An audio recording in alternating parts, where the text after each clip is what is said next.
So they've already lost their air defense systems. They have major headquarters in these areas. If we talk about Rawalpindi, Sialkot area, Karachi, Lahore, all these systems have been lost there. And now, once again, when the drones have been pushed inside India, India is retaliating in an appropriate manner. But we all must remember what the Foreign Secretary had said, that right now we are doing it proportionately. But if the escalation continues, we can go further and we can go all out with all our capabilities. So we need to watch the situation as it is escalating from Pakistan's side. India is That's a very significant point. That's a very significant point you make, that India is responding proportionately. But the fact that, and you know, Shivani and Kamal, you both excellent correspondents on ground with your ear to the ground, and Amit, so are you, because the point I want to make is, you've been speaking to your sources who are actually telling you that when you talk about this escalation ladder, India is right on top of that escalation ladder. And this is where Pakistan, if it's losing its drones, if it's losing its rockets, its missiles, 3 aircraft, 1 AWACS, Kamal, that's a huge setback for Pakistan. How much pain can Pakistan endure before it sees the light of day? You know, what is the intelligence assessment? You've covered the Ministry of Home Affairs for so long. You cover a very sensitive border state of Punjab. What is Pakistan's capacity to endure such pain? Well, one is to create chaos and confusion, but let me read out the PRO defense statement now. There is an official confirmation that the military stations at Jammu, Pathankot and Udhampur were targeted by Pakistani origin drones and missiles along the international border today. The PRO further says the threats were swiftly neutralized using kinetic and non-kinetic capabilities in the line established standard operating procedures. No casualties or material losses were reported, and India remains fully prepared. But let me tell you, Gaurav, as I was telling earlier, that this is an attack by swarm drones. This looks like an attempt to create chaos and confusion. Remember, as far as escalation is concerned, remember, first it was Pahalgam, then thereafter the civilians being targeted, and once there was a resounding effort by India as far as Operation Sindoor is concerned, and subsequently by the swarm drones which were really sent in, including in Rawalpindi, in the headquarters of Pakistani army. This is a retaliation all across northern India, and this is where key cities, and remember, even as far as escalation is concerned, earlier what we saw in Amritsar, in other cities like Gurdaspur, where they had attempted to send not just mortars but also smaller missiles in an attempt to disrupt not just normalcy in Jammu, Kashmir and Punjab, but this is obviously a sinister design by Pakistan. But clearly, as far as a response is concerned, this is tit for tat as far as Pakistan is concerned. But remember, more is coming in from India. This is something which has happened in the late night. This is obviously an attempt to create confusion. But as we have been saying all along, there are no casualties, there are no injuries. There's a blackout being carried out in several locations, including at the line of control where we are. Remember, we are inside, not to ensure that there is no light outside, doesn't give away location, but clearly this is upping the ante as far as Pakistan is concerned. Now, is this escalation going to be it? Especially with information coming in that one of the pilots may have been taken into custody, and this is what it guts as far as India-Pakistan is concerned. With rising tensions, what we've seen is people displaced at line of control, people in Punch being hurt, several of them being killed, but clearly this one has upped the ante, especially targeting not just defense installations in Jammu, Pathankot, Udhampur, but they've been effectively neutralized by the Indian defense system.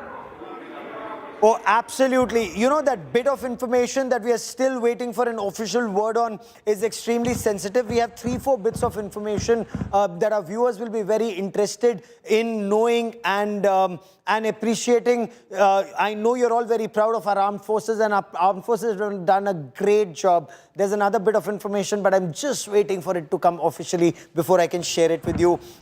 You know, Kamal's given you a hint, but we will get the official word in just a short while from now, hopefully. Fingers crossed. The military stations, now this is very significant. Pakistan has escalated yet again. That's a big, big statement that's coming in.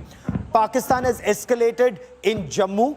Pakistan has attempted to target Pathankot. Pakistan has attempted to target Udhampur, and Pakistani origin drones and missiles along the international border have targeted these areas today.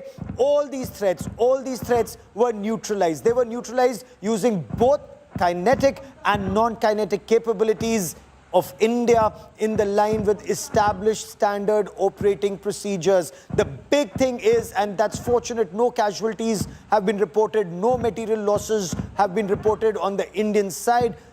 India, there's a statement being put out by the Ministry of Defense, by the government, saying India remains fully prepared to defend its sovereignty and to ensure the safety of our people. And whatever steps need to be taken to protect our people, those steps will be taken. Some of these steps are very critical. The fact that Lahore has been targeted beyond Muridke is a very, very important step that is being made.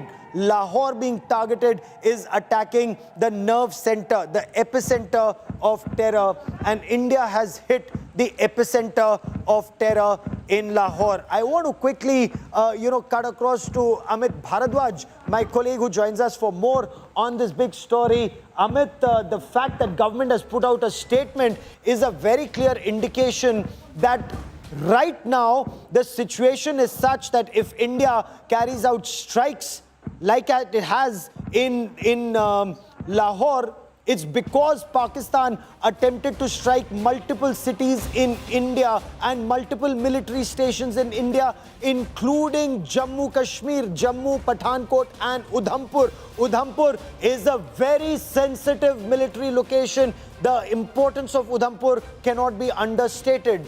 Amit. Right, Gaurav, right from the beginning of this trajectory, there is a Pahalgam terror attack. India carries out a very clinical attack on the terror bases within Pakistan-occupied Kashmir and Pakistan. We did not attack any of their military bases or, for that matter, civilians during this clinical attack where the breeding grounds of terror were demolished and destroyed in POK as well as Pakistan. What did Pakistan resort to?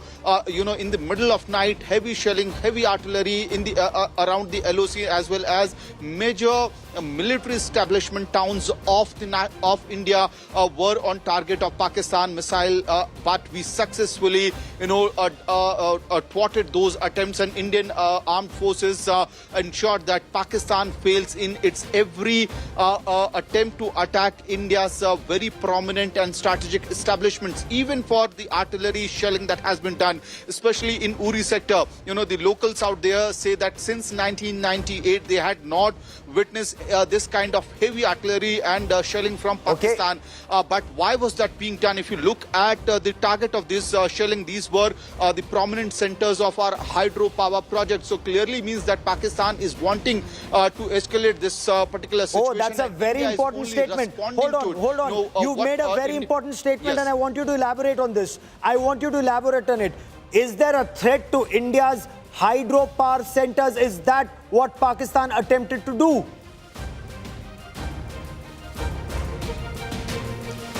Yes, Gaurav, you just need to decode what has been happening in the Uri sector because yesterday as well, in the middle of the night, you had heavy artilleries and shelling happening in the sector, which has not witnessed this for the past 2 decades. Why did Pakistan suddenly wake up to this situation and decided that we need to target these villages in Uri sector, Salamabad, as well as Gingal? We know for a matter of fact that these are very strategic locations where our hydropower projects are located, NHPC project is located, and for instance, Gingal village, where we now will have to believe, because we don't have a choice, the kind of artillery shelling that has been done in Gingal could be the civilians are collateral damage, and the major target could be the NHPC's second hydropower project, which is based there. And what we are given to understand, there could be damages within the compound as well, but we are waiting for that final official word coming from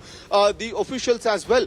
So clearly the agenda of Pakistani forces seems to be very clear. Right now when we are speaking in the Uri sector, what we had witnessed through the evening is that heavy artillery and shelling is being done from across the border. Okay. Obviously the blackout and other precautionary measures have been already carried out with by the administration. I also need to put it out, Gaurav, that the administration was on its toe throughout the day when I was traveling across that sector, and the vulnerable villagers who live in these elusive villages. Obviously, we are not putting out the name of those villages right now, but in the You're making a very important point, and I want Rajdeep to elaborate on it. Rajdeep, the government has now officially issued a statement, perhaps which gives the context of the strike that is taking place even as we speak in Lahore, Rajdeep. Let's go through that Ministry of Defense statement. Military stations at Jammu, Pathankot and Udhampur were targeted by Pakistani origin drones and missiles along the international border in Jammu and Kashmir today. The threats were swiftly neutralized using kinetic and non-kinetic capabilities in line with established standard operating procedures. No casualties or material losses were reported. India remains fully prepared to defend its sovereignty and ensure the safety of its people. So that's a strong, clear message coming in from the Indian government using kinetic and non-kinetic capabilities in line with established standard operating procedures. Give me the distinction, Gaurav, for our viewers between kinetic and non-kinetic capabilities that are used in situations like this. Rajdeep, you know, the kinetic means that are being used by our armed forces right now are the S-400 systems that are neutralizing the threat. The kinetic force that is being used is like the force that's currently being used in places like Lahore, where their entire air defense system was neutralized. But the places that they're mentioning, Rajdeep, if you look at the places, line 1 of that military statement, of the government statement, the military stations at Jammu, Pathankot and Udhampur, amongst the most important strategic assets are in this area. Udhampur, Rajdeep, as you well know, is a very important command structure of India. If Pakistan was attempting to strike at the command structure, what does this indicate? That if Pakistan is using either its F-16s or its JF-17 Thunders and using its AWACS command and control system to guide that war. Would they have importantly crossed, therefore, into Indian airspace? Because until now, yes, the Pakistani Air Force had not crossed into Indian airspace. Are we presuming, whether it's the attack in Udhampur or their attempted attack in Jaisalmer, they crossed into Indian airspace? So, Rajdeep, the nature of warfare has changed so much that with your BVRs or the beyond visual range missiles, you can hit a target almost 100 and 150 kilometers away or 200 kilometers away. It depends on the kind of BVRs that you have access to. And India and Pakistan both have access to these BVR missiles that can take an air-to-air or an air-to-ground target at much longer distances. You do not need to cross the LC or the international border or even come very close to it. The manner in which we have destroyed a lot of Pakistani assets, our fighters have stayed on our side and yet done the job that was given to them. So the nature of warfare is changing. The fact that your missiles are crossing the LC, the fact that your rockets are crossing the border is equally dangerous, if not more. We still don't have details though, and we will wait to see an official statement on how India has struck back. What we know for sure is India has ensured that there are no casualties or material losses that have been reported despite Pakistan's attempt to strike at bases in Jammu, in Udhampur and in Jaisalmer. Drones and missiles fired at the Udhampur base, clearly acts of provocation, pushing India up an escalatory spiral. Government of India making it clear India and the government is fully committed to defend the sovereignty of the country and ensure the safety of all Indians. Airports on high alert. Airports like Amritsar completely closed down now. The ministry issuing a formal brief statement on the Pakistani strikes at the moment. The big news, India has thwarted the Pakistani missile and drone attacks that were attempted at Jammu, Udhampur areas, Jaisalmer and areas in the Kashmir Valley. Those have been thwarted. The Pathankot airbase was also targeted. That also has been not just thwarted, but importantly, 3 Pakistani planes have been shot down, including an F-16, and India has hit back at Pakistan, at Lahore. Details of that are still awaited. So that's the big story that's been building up. Our correspondents have fanned out late into the night into each and every corner where these attacks have taken place. We're being very careful not to identify locations in each instance and giving you deferred images to ensure the safety of those on the ground. Anmol Bali is with us. Also with us is Mir Farid in Srinagar. Shivani Sharma is still with us. Shivani, what are you picking up from your defense sources, particularly about how India now is responding to the Pakistani provocation when Pakistan fired these drones and missiles at Indian bases? Rajdeep, we have a very big update for the viewers that not only the Indian Army and the Indian Air Force, but the Indian Navy is also at task as we speak. The operations are on, and Pakistan has tried to intrude into the Indian boundaries through the drones, and all those drones have been neutralized. But all the armed forces are together in a well-coordinated operation against this act of retaliation by Pakistan.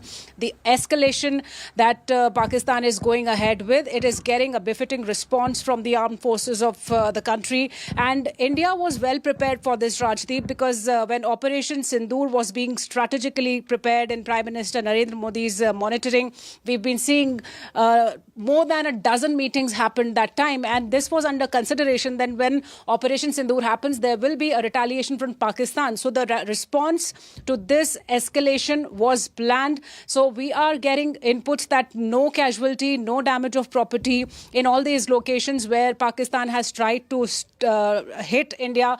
There is no casualty reported, no loss of life has been reported. But it seems that Pakistan has been, in last 2 nights, testing the air defense systems of India. And that's what is happening. The umbrella, the shield over our skies is so strong that whatever coming in our aerial field is being neutralized. That's what we get to know. But along the line of control, the escalation from Pakistani side continues. There is heavy shelling that continues. The frequency of this shelling is very high this time. And ceasefire violations were there since last 14 days, but past 2 days have been seeing heavy artillery shelling.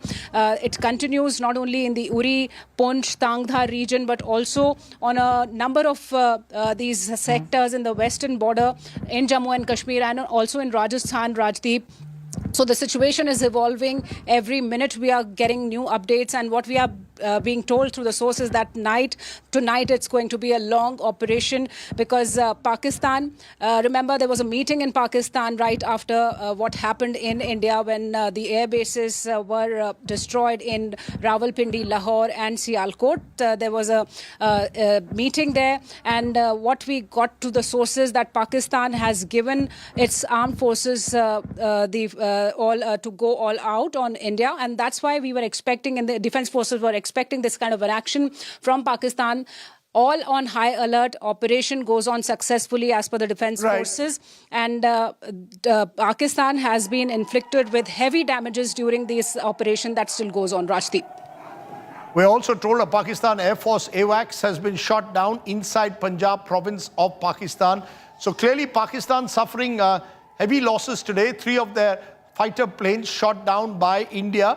We'll get more details on where exactly that happened. And what is very clear, India has hit Lahore. And as I was speaking to Gaurav earlier, hitting Lahore carries more than just symbolic significance. This is the heartland of Punjabi Pakistan. This is Pakistan, Punjab. This is the heartland of Pakistan's political capital. Chief Minister Maryam Sharif is the daughter of Nawaz Sharif. Shahbaz Sharif, former Chief Minister of Punjab, is the Prime Minister of the country. So hitting Lahore sends out a very strong signal to Pakistan that India means business this time. Operation not restricted to POK anymore. We saw this morning, India went into Sialkot, Rawalpindi, near the GHQ headquarters. There were drone attacks at the stadium in Rawalpindi. The Pakistan Super League has been pushed from Rawalpindi to Karachi, and now we've had reports of the attack in Lahore earlier today. Also, India making it clear in an official statement that they had neutralized air defense systems in Lahore. So Pakistan finding itself that every time it is trying to escalate, India is making sure that there is a measured and targeted response at those very places where Pakistan remains vulnerable. Importantly, to underline, Jammu, Udhampur, Pathankot bases are now safe. So the attempt that was made 2 hours ago has been kept under control. Gaurav. Rajdeep, it's a very significant point. You see, India is not escalating, but when India is responding, there is an element of a punitive strike on Pakistan. When Pakistan targeted multiple locations, 15 locations it attempted to target across the country, that entire effort failed because India's air defense system is far superior, the S-400 system. And it's also integrated with the rest of our warfighting capabilities. That integration, network-centric warfare is the buzzword. It's very important. And India has been able to successfully achieve network-centric warfare to a very large extent, especially in the, if I may, and I'm sorry, it's a little jargon, in MDO or multi-domain operations. You know, whether you're fighting a battle on land, in sea, under sea, in the air, in space, and cyber. In all of this, if you look at India's efforts to fight an integrated battle, Pakistan does not come up anywhere close. And it's that mindset that we've had, that we permitted Pakistan to punch far above its weight. It's only now that Pakistan is realizing that if it uses its AWACS, it loses its AWACS. And losing an AWACS, Rajdeep, is one of the biggest setbacks for Pakistan Air Force, because now, in a way, it is blind. The AWACS is your airborne early warning command and control system. So it's early warning because it's in the sky at 35,000 or 40,000 feet, Rajdeep. It can look at the enemy skies for good 1,000 kilometers or 600 kilometers or 500 kilometers, depending on how powerful the radars are. Now that capability is not there. It can look at multiple targets and then guide the fighter planes to attack those targets. So it is your, you have an air vice marshal up in the sky who's guiding multiple wing commanders and squadron leaders and flight lieutenants in those fighter planes. That young blood, go after that target, go after that target, go after that target. Now they can't. They've lost their AWACS. They've lost 3 fighter planes. It's a huge setback for Pakistan. And now Lahore is under attack. We have to see what is under attack in Lahore. We'll probably know in a while. Their airborne early warning system is down. Colonel Rohit Dev is a defense expert. He was a part of a very important division at the line of control during a very critical phase. He joins us on the broadcast. Colonel Dev, if you were to do the battlefield analysis right now, what would your appreciation of the situation be?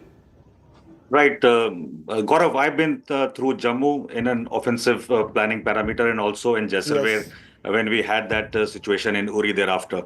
And I think Pakistan is following the right steps as we anticipate, and that's the only good thing. The bad thing is that it's targeting still the civilian areas. So be it as may, our attack was very, very clear when we attacked those 9 places, and we attacked few places in Pakistan per se. And we made that kind of a, knowledge exchange over your show the last time.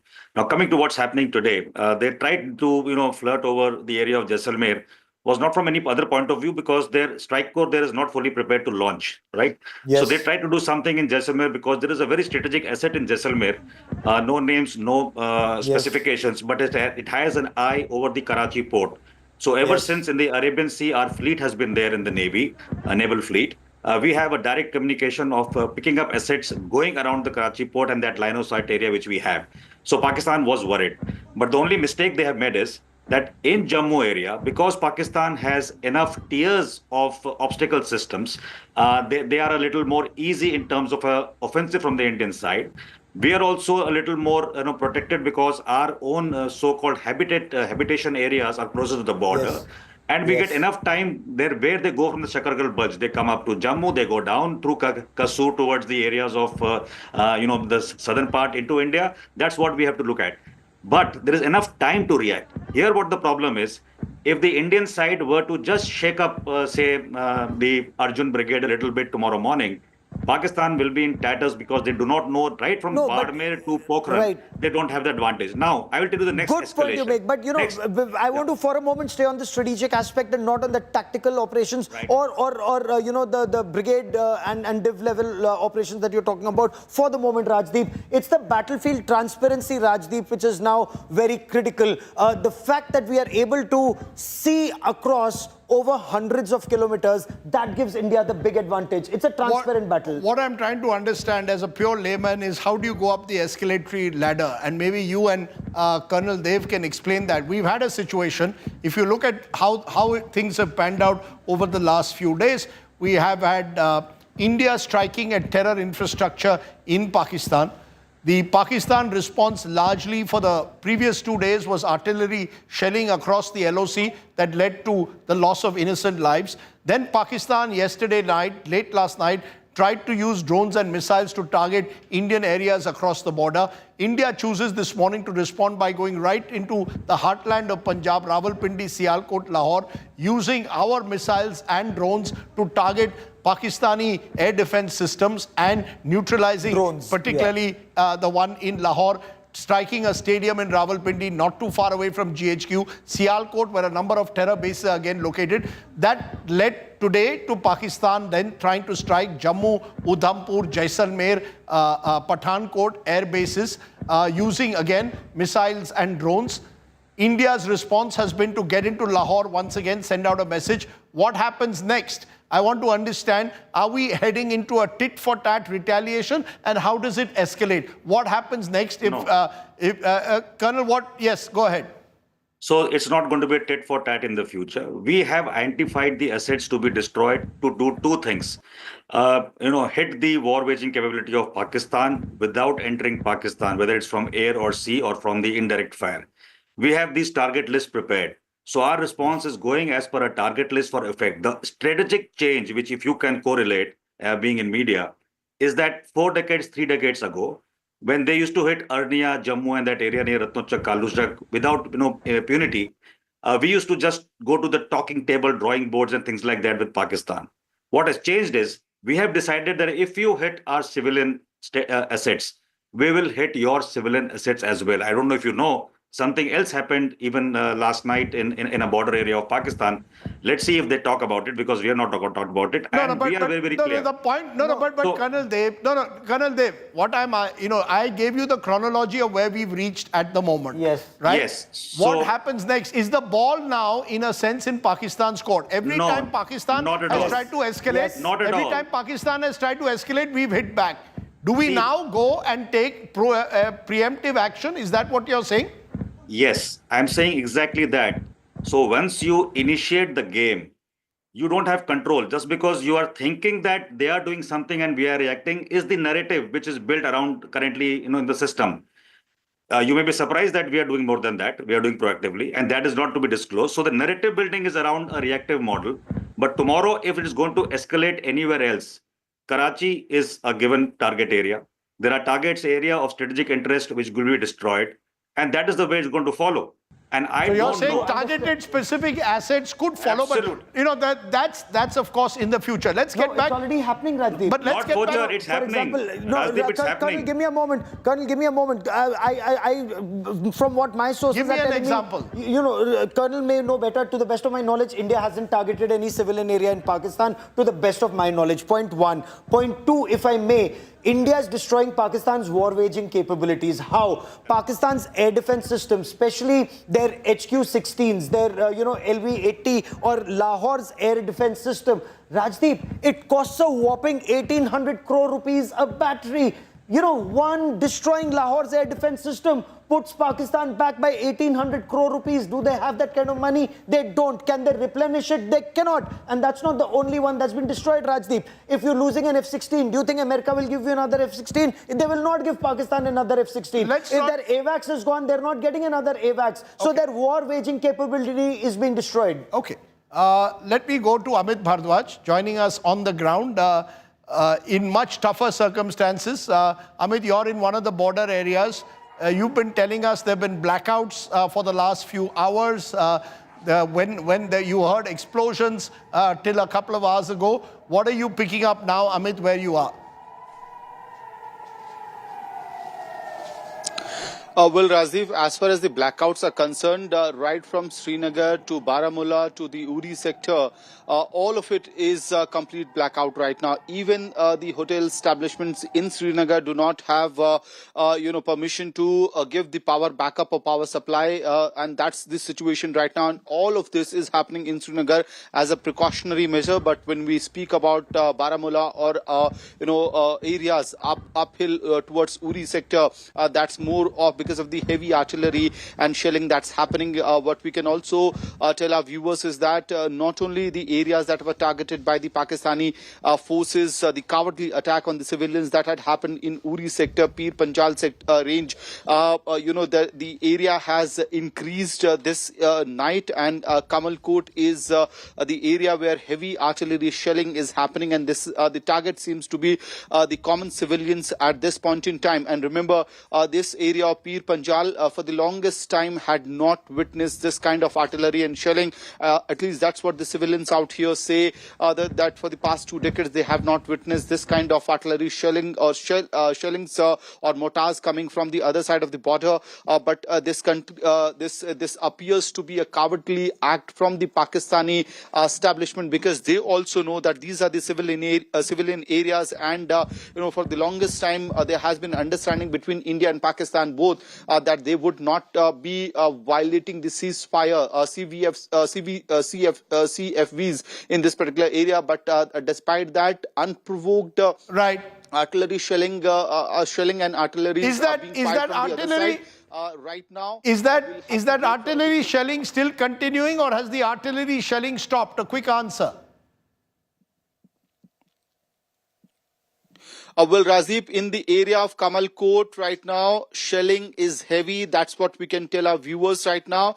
The agencies are responding to this situation. But as far as the other villages in Uri sector are concerned, many of these villages were already evacuated, and the villagers were brought to Baramulla city for their safety. Right. Back to you. Let me go to Anmol Bali, who's also there amidst darkness. Anmol, what are you picking up at the moment? Area again, complete blackout across all the border areas of the country. We are also reporting that schools and colleges in Chandigarh will be closed. Airports of Chandigarh, Amritsar among those being closed. What are you picking up, Anmol? Rather, basically, various state governments as the central government has taken precautionary measures, like all the schools in the bordering districts with the Pakistan border have been asked to go close or to go on off. We are here in the Pathankot and it's totally blackout, not only in the Pathankot, but Gurdaspur, Amritsar and other various bordering districts are having, we are seeing same kind of visuals, totally blackout. And earlier, around half an hour ago, we saw heavy blast coming from the army area, from where we are standing few steps away. And even I'll show you in the visual that Punjab police persons are also on the ground. They are monitoring the situation. They are here in the civilian area. I'll show you in the visual. Punjab police personnel are here on the ground. They're talking with the people and they're asking people to switch off the light of their motorbikes, cars, because a whole blackout situation has been imposed by the state governments. They have asked to cancel the leave of state government, Haryana, Punjab, Rajasthan. They have cancelled the leave of the employees, those who were on leave, and even they have called the government employees on the leave back to the work.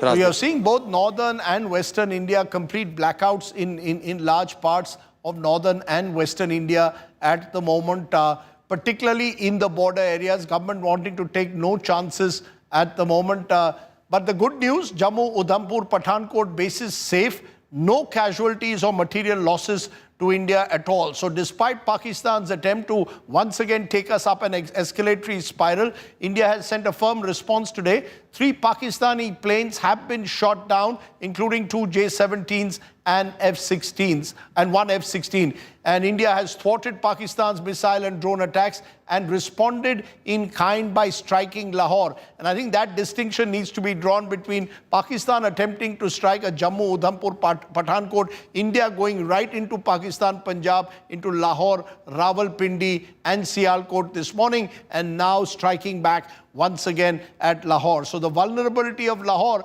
is something which India is exposing right through its Operation Sindoor. India making it very clear we are fully prepared to defend the country's sovereignty. Yes, there have been back-channel talks that are taking place. Dr. Jaishankar has spoken to the US Secretary of State and NSA, Marco Rubio, who's also dialed up Pakistan's Prime Minister, Shahbaz Sharif. We'll also go to the newsroom in a moment because a lot of people, Gaurav, are asking if they have flights to take in the next 48 hours. If I have an overseas flight, I want to go to San Francisco on an Air India flight, or I want to take a flight to any of the northern cities of the country, is it safe for me to take that flight at the moment or not? So as of now, unless that airport is shut, the airspace is open in our country. So I can take a New Delhi to San Francisco flight? Well, the New Delhi to San Francisco flight anyway goes to Gujarat first, flies over the Arabian Sea, and then goes into a safe zone, unless, of course, you're flying a non-Indian flag carrier. Pakistan, of course, has closed its airspace to flights from India, Indian flag flights or Indian-operated flights. So while the airports are on high alert, the only airports that have been closed are largely those in the border areas. Am I correct? You're absolutely right, Rajdeep. Airspace remains open, but it's a very dynamic situation because in case Pakistan attempts to escalate again, and the manner in which Pakistan has attempted to escalate is not restricted to Jammu and Kashmir or Punjab. It's all across from Jammu, Kashmir, Punjab to Rajasthan and Gujarat. And we do not know, the night is still, it's not yet midnight. Last night their attempt was at 1 in the morning. India's response happened early in the morning, in fact in full broad daylight. And that's another point, Rajdeep. India is so confident of the manner in which we have air superiority right now. I'm saying air superiority and not air supremacy, that you're able to take a decision to strike even in broad daylight. Okay, there's no decision on shutting down airports across the country. I think that needs to be reiterated because there was panic that airports across India were being shut down. It's only Amritsar, Chandigarh, Srinagar, where the airports have been closed. The border areas. Close to the border areas and areas that Pakistan has attempted to target. Okay. And if it were to escalate and attempt to target, let's say, a Mumbai or a Delhi, because that is, look, these cities are absolutely safe. Pakistan may want to risk that escalation, but the cost for Pakistan will be so immense, Rajdeep, that Pakistan, again, you know, while he's a jihadi general and he's very unreasonable, but jihadi generals want to give that image that they are jihadi general. They're very reasonable when they see that they've been overwhelmed. Pervez Musharraf thought he'll get away with Kargil, but when he realized that hundreds of his soldiers were being killed on the Kargil heights, he sent Nawaz Sharif to America to sue for peace and let America play the mediator role. Right now, we are also told there's been a blast in Peshawar in Pakistan, Rajdeep. Okay. So there's been a blast in Peshawar. We were told that there was a situation that happened even in Baluchistan yesterday. And look at this information, Rajdeep. It's a big story on the Pakistani AWACS, that Air Force Airborne Early Warning Command and Control System being shot down. We are getting you inside details of how big a damage this is for Pakistan. And the other big story, of course, coming is that not only has Lahore been struck, but now there's a blast in Peshawar. Now, the significance of that is that this has been a traditionally volatile area in the Northwest Frontier Province. And what we've seen in Peshawar in recent times, a lot of local militias in Pakistan have claimed responsibility for targeting Peshawar. These are remnants of the Afghan war. The Tehreek-e-Taliban, Pakistan has struggled to deal with its local militias within. What we are now getting to understand is that there has been a blast in Peshawar. Pakistan's attempt in a way to target India forgets the fact that Pakistan itself has found enormous turbulence both in Khyber Pakhtunkhwa, or what was NWFP at one time, and indeed in Baluchistan as well. So Pakistan missile and drone attacks have failed. Their projectiles have missed their target. India has suffered no material damage in the last couple of hours. India instead has hit Lahore, downed an air warning system. 3 Pakistani planes, including 2 J-17s and 1 F-16, have been downed. And we await more details of what the nature of damage has Pakistan has suffered in Lahore. We've been very careful not to reveal operational details at any stage. All we are saying is the big picture. But the blast in Peshawar reported in a short while ago. More details are awaited. Remember, I keep repeating, Peshawar has been one of the more turbulent areas of Pakistan. So you can see how Pakistan is slowly getting boxed in when their major cities find themselves in turbulence. Lahore, Rawalpindi, Sialkot, now reports coming in of a blast being reported from Peshawar at the moment. Anyways, vulnerable in Baluchistan. And you're vulnerable in Baluchistan. Karachi, of course, is Pakistan's commercial capital, and that is the one city which Pakistan will now be worried about, because remember, Pakistan has tried to sort of, in a way, try and suggest that India has not shaken it, but clearly what happened, particularly in Rawalpindi earlier today, has shaken the Pakistani military establishment. Gaurav. You're absolutely right, Rajdeep. And this was Pakistan's Achilles heel. The Pashtuns, they have a Pashtun Talaffuz movement. They have a freedom struggle that's going on in Pashtunistan is what they seek in Khyber Pakhtunkhwa province. The Afghans, the Taliban, they dislike the Pakistanis immensely, and especially after over 1 lakh of Afghans who were living in Pakistan were so rudely sent back to Afghanistan. So Pakistan's Achilles heel is actually Khyber Pakhtunkhwa and Baluchistan. The 2,600 kilometer long Durand line, Rajdeep, is burning so bad that and is likely to burn so bad. We have Air Vice Marshal Manmohan Bahadur joining us on this special broadcast. Sir, as always, welcome. Colonel Rohit Dev stays with us on this broadcast. Air Marshal Bahadur, I want to understand from you, there are reports of massive losses for Pakistan in the air, from an AWACS to fighter planes. How would you assess these reports that are coming in, sir? If this is true, then it is exceptionally good news, especially the one of the AWNC, because that's the heart of the air defense of any unit or of any country. So if an AWNC has been brought down, that's a very, very big loss. I just hope these reports are correct. As also the 3 fighters which have come down, the F-16, a very, very big symbolic value, because that's sort of revered by the Pakistan Air Force. So let's see, and I'm quite sure very soon we should be having pictures of that.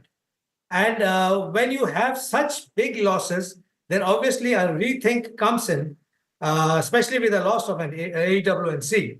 Of how... So for the benefit of our viewers, because everyone on the broadcast is looking at that piece of information very closely, loss of an AWACS, or the, as you put it, airborne early warning command and control system. For the benefit of our viewers, can you explain to us what this very important platform does, the eyes in the sky, how does it operate, and what it means for the battlefield scenario for Pakistan, for their Air Force? Okay, we need to be sure whether it's an AWNC or an AWACS. The AWACS gives you a full 360-degree coverage, whereas the AWNC has a swordfish radar. So there is a little gap at the tail and at the nose. But that's covered by the way the aircraft flies. Now, that's an airborne control system. When, for example, when we talk of our integrated air command and control system, IACCS, that integrates the AWACS also on it. But the AWACS by itself becomes a node. It carries with it fighter controllers on board and a mission. These are mission specialists, and there is a commander, an air defense commander who visualizes what's happening on the radar screens in front of him. He gets inputs. He's got communications with aircraft in the air as well as with Air Force stations. So it's a flying control bed. If that is lost, gap comes in.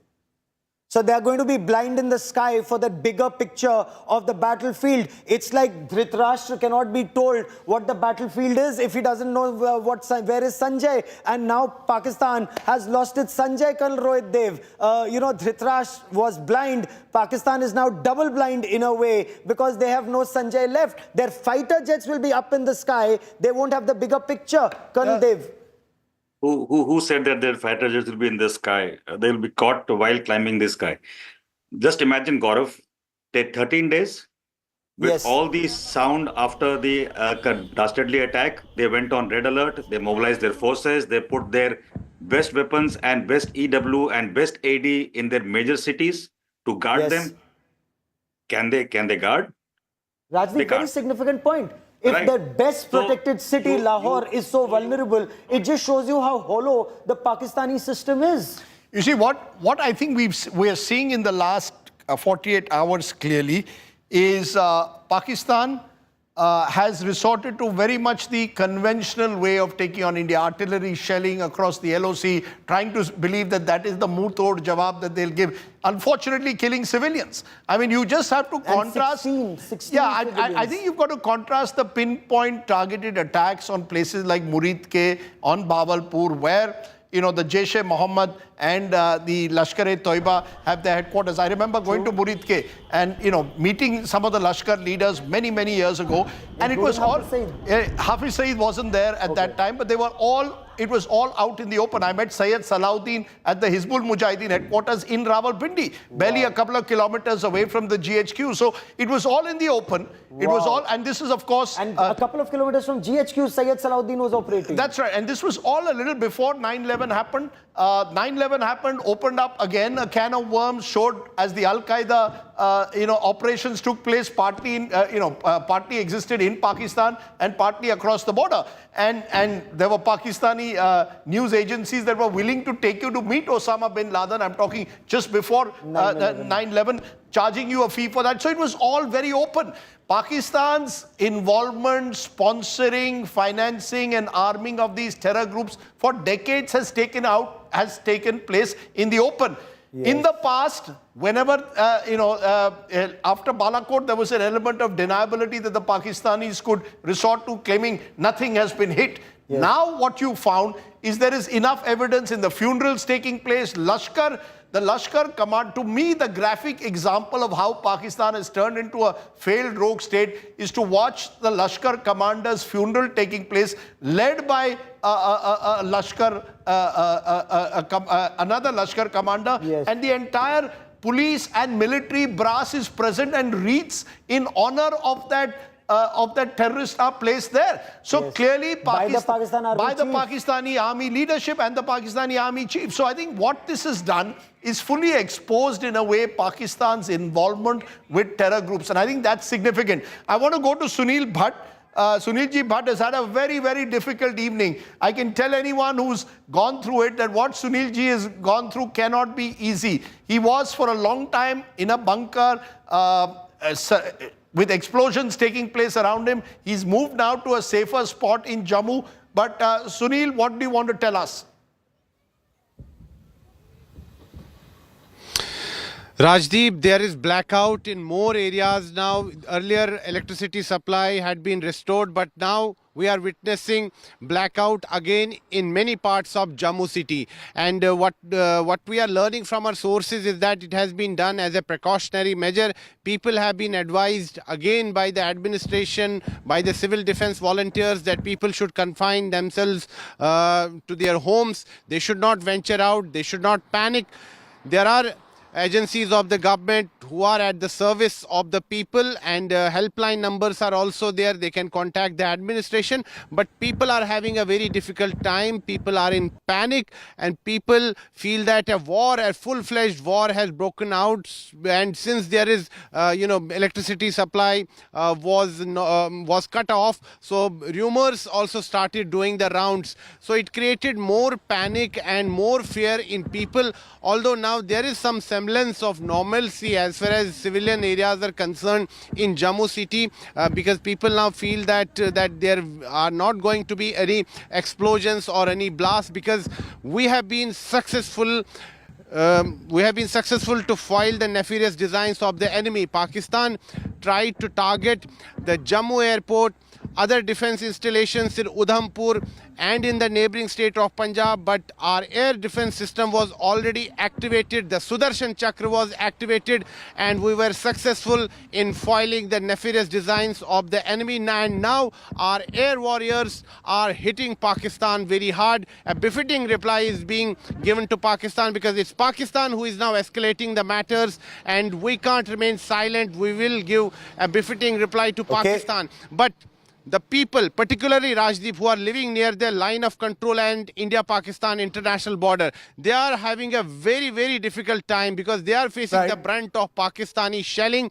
Already we have lost so many lives in Poonch district of Jammu and Kashmir. Many people have been injured. They are battling for their lives in different hospitals, and people have also fled their homes. This has also triggered an exodus from border villages. Administration has also evacuated many people. Relief camps have been set up. People have been given shelter there. They are being provided all kinds of facilities there. So administration has swung into action, and all precautionary measures are being taken, and all agencies of the government are on alert mode, and they are ready to meet any kind of eventuality. People have been advised that they should not panic. There are helpline numbers. They can contact the administration if they need any kind of help. Rajdeep, back to you. Okay, I'm just going to ask you, Gaurav, interesting, the Sudarshan Chakra. Can you explain the Sudarshan Chakra to our viewers? So, Yogeshwar Sri Krishna, Bhagwan Krishna had a Sudarshan Chakra. And as you know that story of Shishupal, Shishupal had committed 100 sins, and Yogeshwar Sri Krishna would forgive him each time because he was a relative. It was only after that 100th sin that he used the Sudarshan Chakra, killed him, and the Sudarshan Chakra came back to him. And it's said usually the Sudarshan Chakra is the most potent weapon that you have. India's S-400 system, as AVM Bahadur will tell us better, is a very potent weapon platform. It's again the best in the world.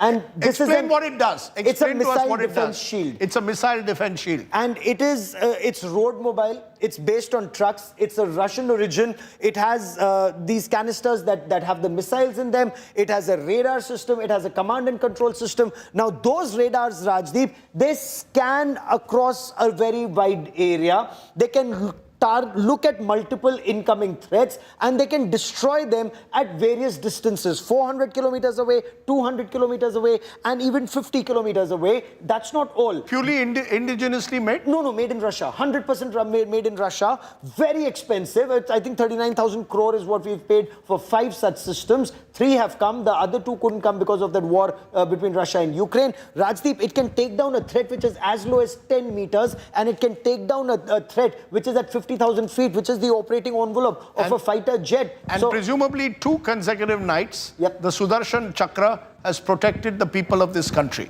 And will continue to do so the way it has been deployed. Again, what Air Vice Marshal Manmohan Bahadur was telling you, the integration of India's war-fighting capabilities in the air, on ground, including with the Indian Navy's P-8Is, which is actually American origin aircraft, on the Boeing platform. It's a long-range maritime reconnaissance aircraft, which is like a flying frigate. It can even fire missiles. It can take down a submarine. That's been used by Indian Navy to scan the skies over Galwan and keep an eye on Chinese. So it's a maritime reconnaissance aircraft, but can be used there also. Air Vice Marshal Bahadur, you wanted to make a point. Please go ahead. Yeah, I just wanted to make a point. While we talk of the S-400, the 3 systems we have got and the huge ranges that they have, that's also integrated into our IACCS, the Integrated Air Command and Control System. But please don't forget the fact that we have other radars, the Indra radars which are there, the Russian origin radars which are there, which are placed at various stations, at various, VAs and VPs, because the S-400, there are only 3 systems. Okay, so those smaller radars which protect a localized area are very, very vital. I was in Jammu. I was station commander Jammu in Parakaram. When we almost went to war, and we would have seen similar things as is happening right now. We didn't go there. So I know, I can't talk about it, but how the way the system is configured to make sure that nothing comes in, starting on from Poonch down south till Pathankot takes over. Pathankot is a major airbase. Right. So that is what it is. And if I may just add one word about the Jammu civilians, since we almost went to war, the amount of the rapport that we had with the civilians of Satwari and Jammu, basically, with the civil administration, the DC, it was tremendous. In fact, to rehabilitate our runway in case we were bombed, the MES contractor started one day dumping, all the bricks and the cement and everything. We said, how come you are doing this? You will not get paid because I don't have the authority. The guy says, sir, paisa dekha jayega. Let me just dump. So, I mean, it's a tremendous effort there out in the field, which right. Sunilji, if he goes and speaks to people out there, will understand. Okay, it's very interesting your description both of Operation Parakram, where India showed remarkable strategic restraint. Obviously, those floodgates have now opened. Obviously, the Pakistani establishment has pushed itself into an escalatory spiral and perhaps it's doesn't know. It's also the leadership, Rajdeep, because did that strategic restraint work in 2002? We don't know. We had terror attacks in our country subsequently. 2006. Yeah, but we've had 200 people died in Mumbai. Gaurav and I have a slight difference. We've had terror attacks post Uri and Balakot, and we've seen, as Pahalgam showed. Let's be very clear. The but Pakistan no 26/11, nothing in the rest of the country. Breaking the back of the Pakistan jihadi factory is the challenge. Yes. If we can do it, we need to do it, because that is the only way we are going to be able to protect ourselves. But that's another political debate. Whether we've sent out that kind of firm message for Pakistan to wake up and smell the coffee is something we can only hope for. What is very clear is India has made a very clear statement. We will defend our sovereignty. We have every right to defend ourselves. Pakistan cannot get away with the impunity that it has in the past. There will be retaliatory costs that Pakistan will pay, and kinetic action will be taken. We can argue whether strategic restraint works, whether kinetic action works. Either way, the Pakistani army state will have to change, in my view, for anything to truly work. I'll bring you in, Colonel Dev, in a moment. I'm going to take a break at this point. Gaurav is going to continue. Just to report, Pakistan's missile and drone attacks on India today have failed. Pakistan projectiles missed their target. India has suffered no material damage. Instead, it is Pakistan that suffered heavy damage today. 3 Pakistani fighter jets shot down by India. There's been a blast in Peshawar in Pakistan. India has struck at Lahore. Exact details of that are still awaited. Net. Okay, as we get to midnight, I'll give you a point. Go ahead. Yeah, I want to serve you a dessert before you leave. Please do. The Pakistanis were there at the funeral of the terrorists, right? Yes. When they mobilize, their own doctrine says that the command and control of this terror headquarters is taken over by some military elements initially. So that is why when you see Bhavalpur, Muridke and Sialkot, now let the Pakistanis says why they were there. And we don't know, because last time we killed a crow. I don't know who we killed this time. So that's the jalebi for you. Have a nice dessert and we'll see you in the morning.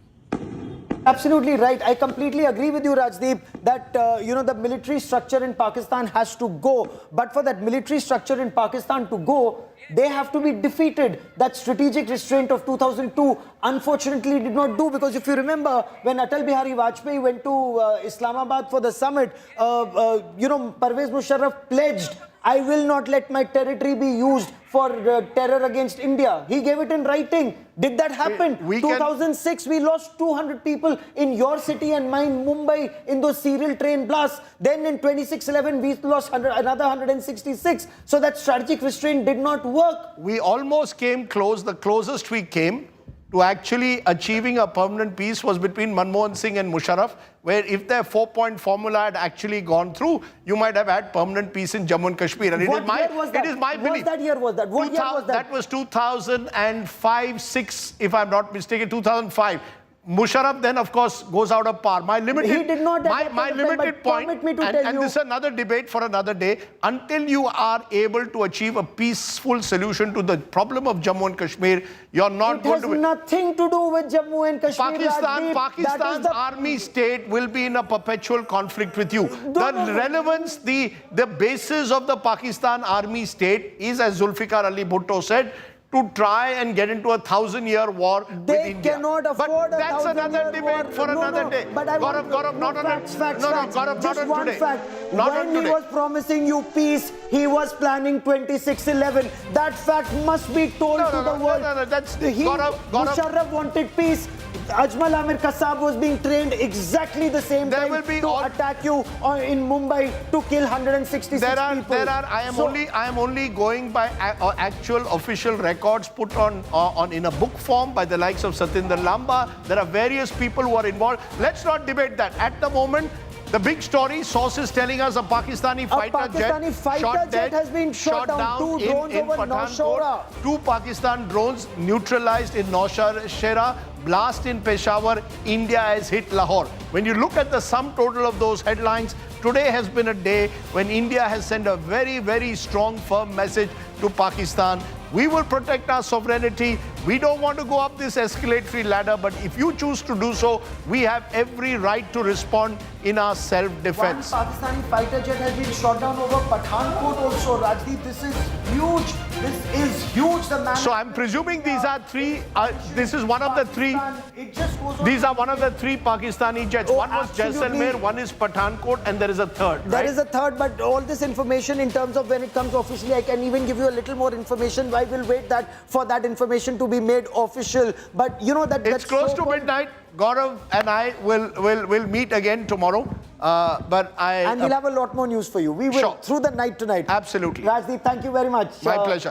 For being a part of this absolutely outstanding effort to bring you all the news as India continues to battle Pakistan state-sponsored radical Islamist terror. Now, 3 Pakistani jets is what sources are telling us have been downed. What I can also tell you from what sources are telling India today, multiple Pakistani drones have been neutralized. There's been a blast in Peshawar and India is targeting certain locations in and around Lahore. So the situation is very live. Remember yesterday, Pakistan had targeted India around 1 in the morning or attempted to target India around 1 in the morning. So you have air raid sirens, you have preventive action, a blackout that's happening across multiple locations in our country right now as we prepare first to defend our borders and then to neutralize the threat at source. The point that is being made is India is very systematically degrading Pakistan's war-fighting ability. Remember, Pakistan is a pauper state. Pakistan has very little money. It is living on borrowed money and arms. It barely generates any revenue of its own to sustain its army, which has given itself an 18% increment or an 18% raise. I fail to understand how an army that failed Air Marshal Bahadur and Colonel Dev one by one, that has failed in every operation, continues to wear all those ribbons and medals and gives itself an 18% hike in defense budget and performs so poorly in combat. And I'm not belittling the adversary. I know it's a very powerful adversary. But looking at the situation on ground right now, Air Marshal Bahadur, how would Pakistan respond now that there are reports of it losing an airborne early warning command and control system, multiple fighter planes, and a large amount of drones? How easy or difficult is replenishment for Pakistan? You have to link this with the diplomatic efforts that must be going on right now. We know our External Affairs Minister has spoken to Secretary Rubio as well as their NSA. So obviously, huge things are happening even as we speak. Now, if we have made our intentions clear, if we had wanted to close down the interaction with Pakistan that was happening, then when they struck us last night and we engaged all their drones with our air defense system, at that point we could have called it quits to say, okay, you tried to attack us, we neutralized you, and let's talk peace. But yes, we didn't. We launched our UAVs, our Harops and Harpy UAVs in the afternoon to convey a point, to say that this is just not on. Now the ball is totally after his attempt. Yes. Yeah, that's correct. So that is so the point is the ball is totally in their court, and now they would be sitting down and analyzing exactly where they stand vis-a-vis our determination and our political will. Plus, the pressures must be coming on. I don't think they have got so much support from the West Asian and Arab countries as they had earlier. Turkey is a different matter. China would like to stay away, may give the arms and ammunition, but will strike and stay away. So I personally feel that come tomorrow. Okay. Okay, give me a moment as we try to reestablish that link. We've lost our connection for a moment. India Today's finest team of reporters on ground zero, getting us 360-degree perspective on the story. I have Kamaljeet Sandhu joining me on the broadcast. I have Shivani Sharma joining me on the broadcast. And I have Mir Fareed with me, Sunil Ji Bhatt, Anmol Bali. It's midnight, but our reporters are right there on the field because the threat, there is clear and present danger.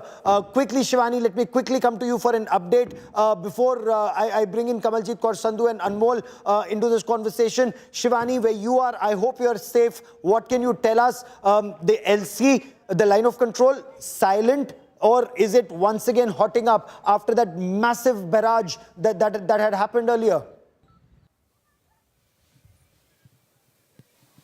Gaurav, seemingly it is a bit silent now in past few minutes, and there was heavy shelling that was going on, though this is still on. The LC remains activated, but yes, the frequency has gone down now. What we can get the sense from the ground here in the Uri sector, and we've been witnessing a lot of reports, inputs that are coming in from multiple villages out there. There have been some damages to the property in Indian side, of course, and there were ambulances that were carrying people, evacuating them, the ones who were in the range of this RT shelling. We are yet to get the figures of this injury that has happened, but multiple ambulances in this area have been activated. They've been taken to hospitals, and the LC remains activated. India has been retaliating considerably on Pakistan's side, as we are reporting that there are developments. Multiple cities in Pakistan, including Lahore and areas around, have been targeted by India. They've been engaged by India.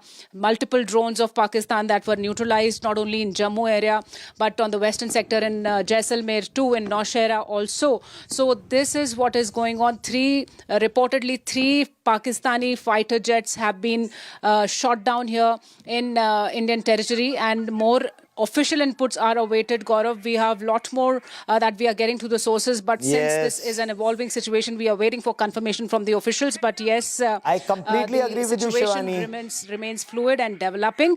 There is... You know, India Today's finest team of reporters, and such a privilege to work with the finest. Shivani, Kamaljeet, Anmol, our entire team of reporters, and my colleague Sandeep Unnithan with me here in the studio. It's actually a treat to be able to get you news first, fast, most accurate, authentic. Of course, in the fog of war, there are some situations where there are grey areas, and that's why we, you know, like Shivani was mentioning, we have a lot more information, but we are waiting to give you that information, and probably some of it will be with you with the morning tea, Sandeep, because India is equally good at serving tea. And before I bring in Sandeep, Kamal, where you are, all well, all safe, what can you tell us both about the situation at LC, the borders, and the internal security? Well, the situation seems to have calmed down. We have spoken to top officials, and let me tell you, official sources are confirming that the worst is over. The drone attacks are no longer taking place. Most of the drones have been neutralized very effectively by our defense system. So say there is a swarm drone attack which took place in multiple locations across Jammu and Kashmir and in Punjab. But meanwhile, they were effectively dealt with. But yes, this was an effort to create panic, chaos. But earlier, what we saw was India responding especially to the sort of artillery shelling which was done on innocent civilians in Poonch, in Uri and Tangdhar and elsewhere. But clearly, as far as Pakistan is concerned, they were sending in drones and smaller missiles targeting 15 of our cities, after which what we've seen is a very planned, precise drone attack take place, including in Rawalpindi, in the general headquarters of army in Pakistan. But meanwhile, what we can also tell you is that this looks like a tit-for-tat measure. Remember, no defense installation or other installation has been harmed. There's no loss of life. There has been no injury to anyone. So yes, it does look like that this was done in a symbolic sense that Pakistan can actually do it. This is to create or instill fear in people, create a sense of chaos. But clearly the way things were and initially, because remember when swarm drones really come in, they have a capacity to attack. So all this is obviously, but again, the defense system was activated very, very quickly. These drones were neutralized. But this obviously looks like an escalation or one-upmanship at least by Pakistan, which is going to be dealt very effectively in the next couple of hours or so. India has already shown that it is superior in its military might.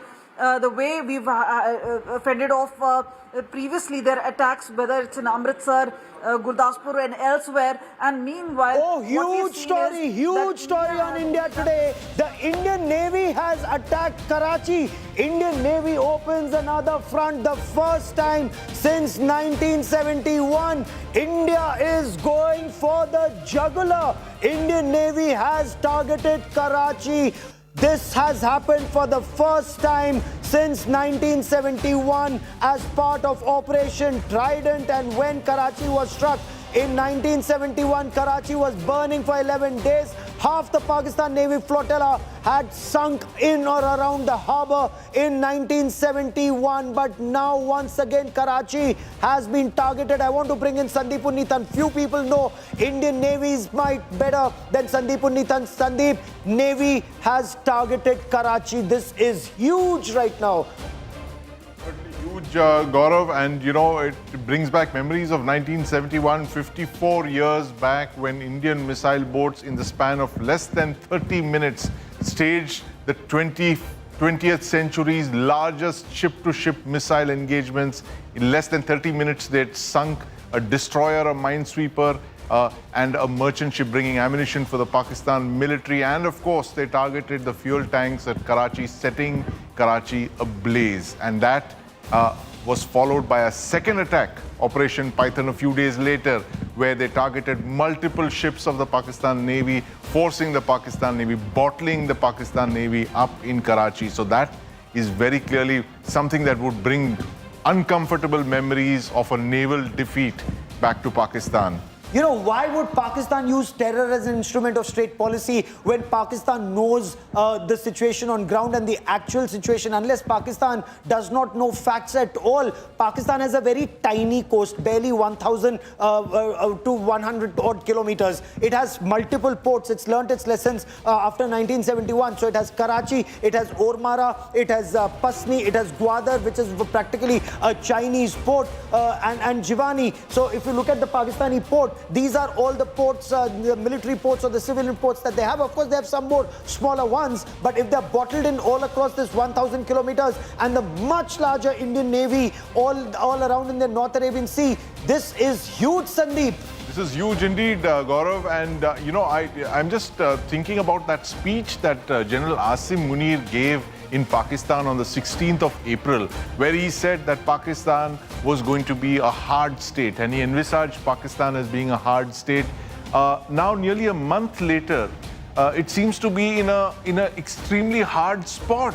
Is this the kind of hard state that General Asim Munir envisaged for him and his countrymen?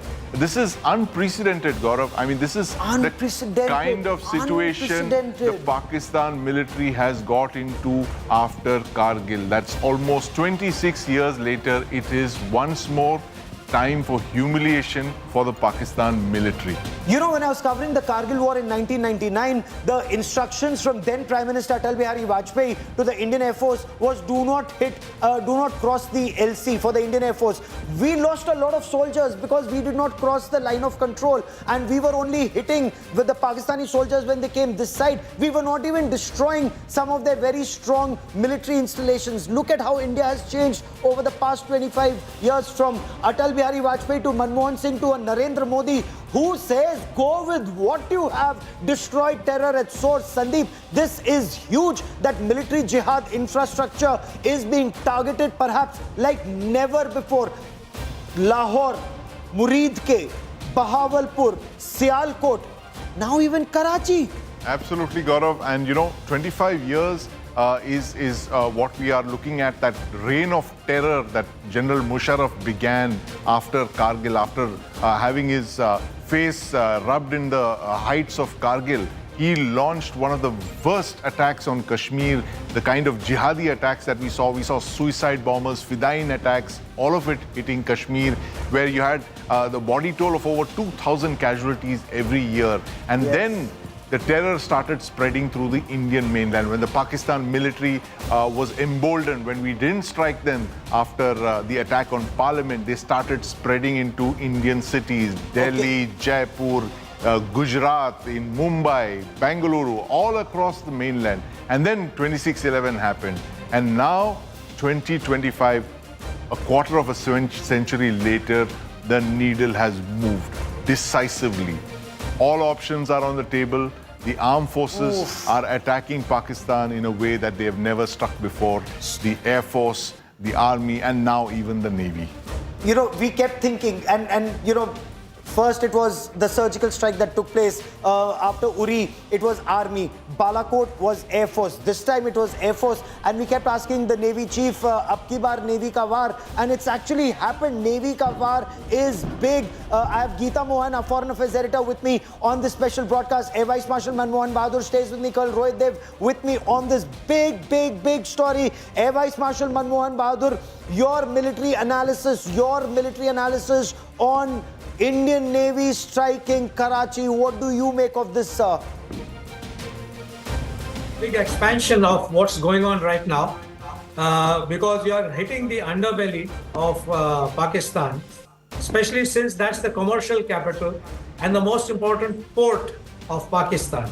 So depending on, as things become clearer and what we have struck, with what we have struck, these are two different things.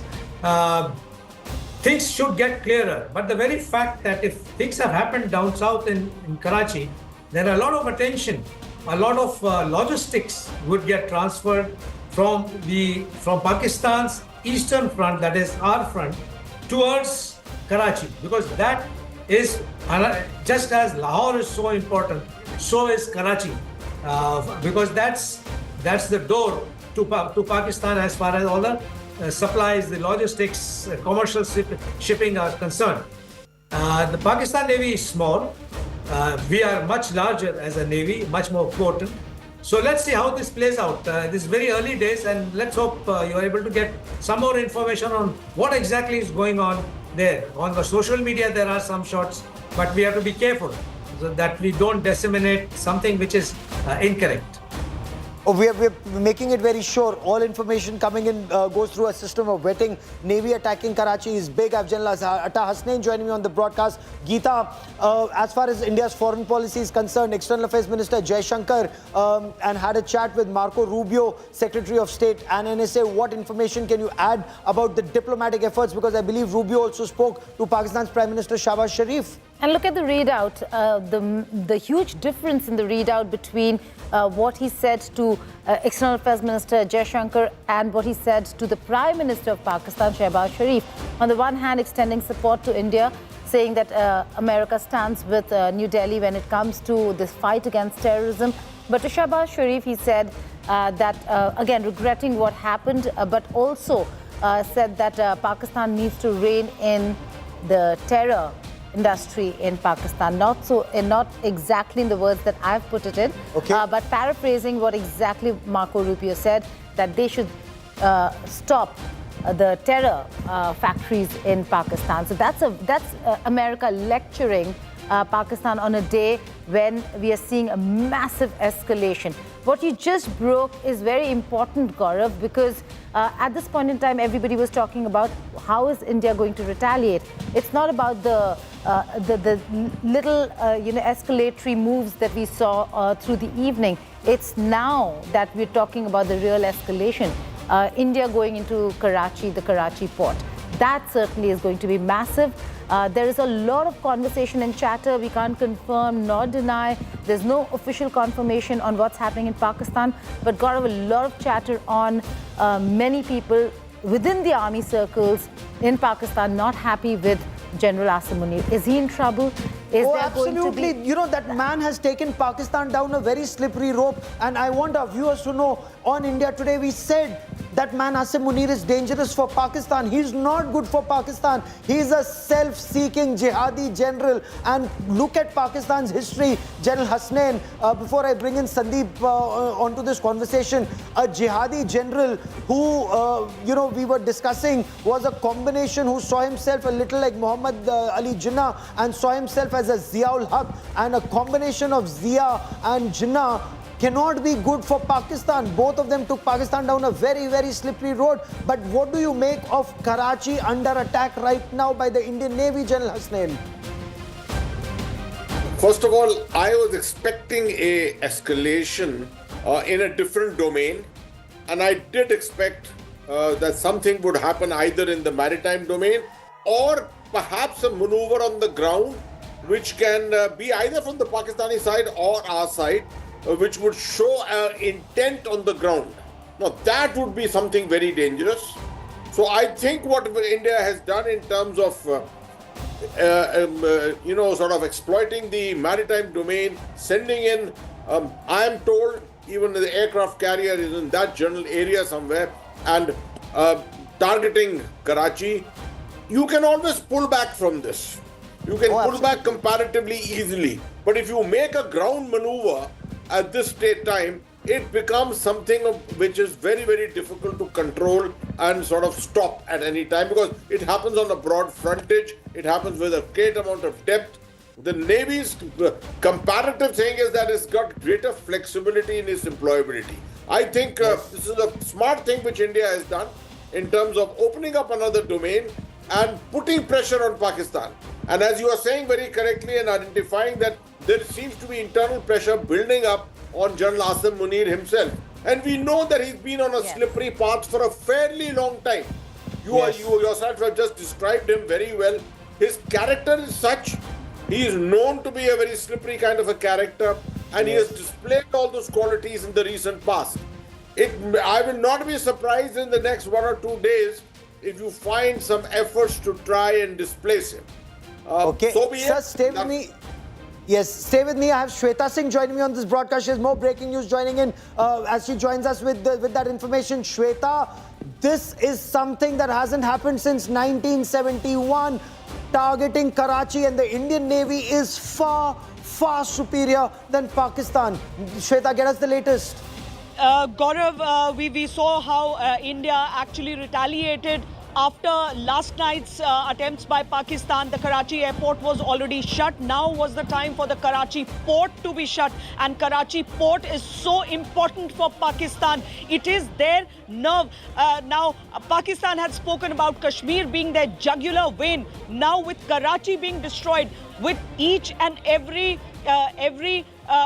attempt that is being made by Pakistan and how the Indian forces are shutting them down, Pakistan will realize what and where in their entire map are their veins, their jugular veins, which are being cut by the Indian Army, the Indian Navy, the Indian Air Force. With the Indian Navy now jumping into the fray, Karachi is getting to see its worst nightmare after 1971.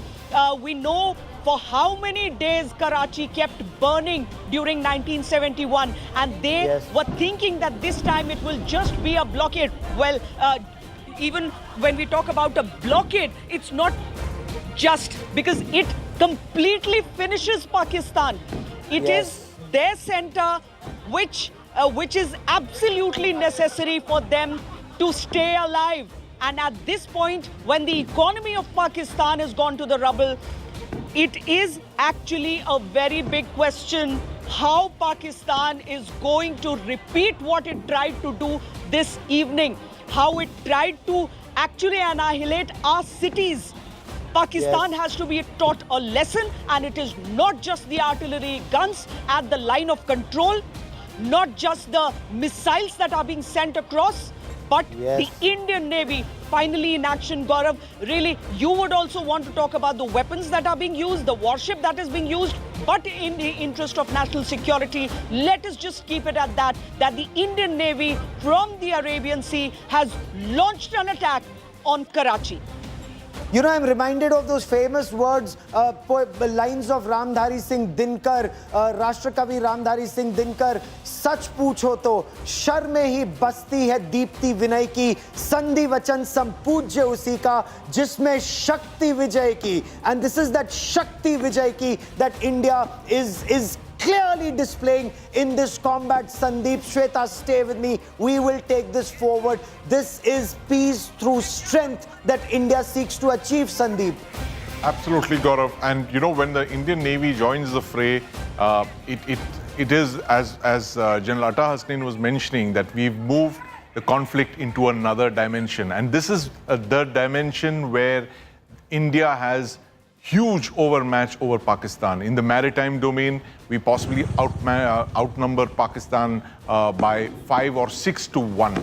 And that is the kind of ratios that the Indian Navy is able to bring to bear on Pakistan's jugular. As Shweta just said, it's possibly not Kashmir, but it's actually the maritime route that Pakistan is so critically dependent on for everything, for imports, for exports, for oil, energy. Everything is critically dependent on over the seas, and particularly through Karachi. And if the Indian Navy were to appear at the gates of Karachi, Pakistan would start worrying very, very greatly. And that No, but explain this to me, Sandeep, because, you know, while Karachi burning was a reality in 1971, yes, I'm sure Pakistani Navy planners would have learned their lessons. They would have their mines, their minesweepers. They would have laid mines. I mean, we have the MIGM, those acoustic, mines. We are just testing some of the new equipment. But Pakistan is also a very well-trained Army, Navy and Air Force. Yes, but, when they start laying minefields outside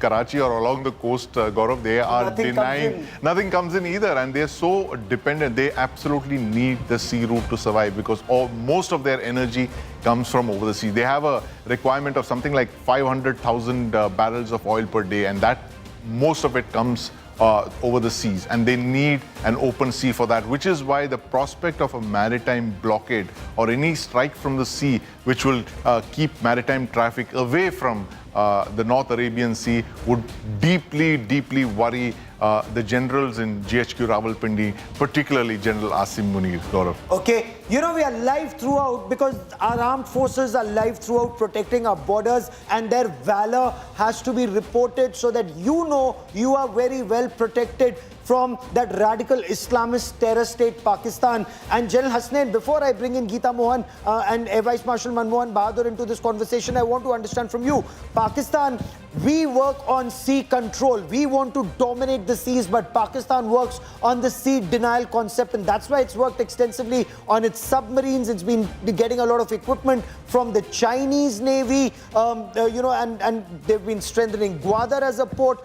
How concerned should we be? We are targeting Karachi, but in their submarines could be lurking somewhere in the Arabian Sea and attempt to strike us from behind.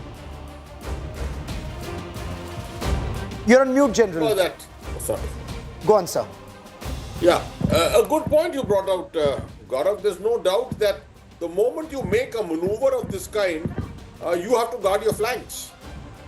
Any military man will tell you that the moment you forget your flanks and forget your rear, you start becoming very, very vulnerable. So here, obviously, there is a lurking threat under the sea, which is there. They have their subs very much out at the moment. They have been also in conjunction with the PLA Navy doing a lot of exercises in this area, yes, right from Djibouti to Gwadar. This area of the triangle of the Northwest Indian Ocean has been under the domination of the PLA Navy and the Pakistan Navy for quite some time. So, they will try and project a lot of threats to us. But I think we are far too strong here.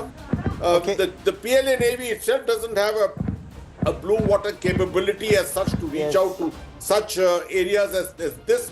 The Indian Navy need not go all out to do a kind of a sea denial or carry out even an attack on Karachi harbour, because its mere presence there, actually the threat that it causes will ensure that more merchant shipping in this area will keep away from it.